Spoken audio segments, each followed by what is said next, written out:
കണ്ണൂർ തളിപ്പറമ്പിൽ ദേശീയപാതയിലെ ബസ് ഷെൽട്ടറിൽ നിന്നും പണമടങ്ങിയ ബാഗ് കവർന്ന പ്രതിപിടിയിൽ. ചപ്പാരപ്പടവ് ഏര്യം സ്വദേശി മുരിങ്ങോത്ത് ഹൌസിൽ സന്തോഷിനെയാണ് തളിപ്പറമ്പ് പോലീസ് അറസ്റ്റ് ചെയ്തത്. ജൂലൈ 17 പുലർച്ചെയായിരുന്നു മോഷണം.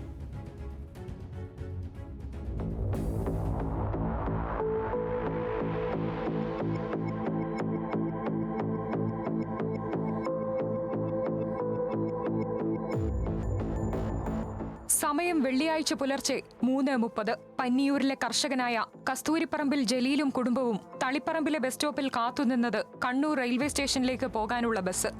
ജലീലിനൊപ്പം ഭാര്യയും മകനും ഉണ്ടായിരുന്നു. കയ്യിലുണ്ടായിരുന്നത് 10,000 രൂപയും വസ്ത്രങ്ങളും മൊബൈൽ ഫോണും ഹെഡ്സെറ്റും അടങ്ങുന്ന ബാഗ്. ബസ് ഷെൽട്ടറിലെ ഇരിപ്പിടത്തിൽ വെച്ച ഈ ബാഗാണ് സന്തോഷ് തന്ത്രപൂർവ്വം കൈക്കലാക്കിയത്.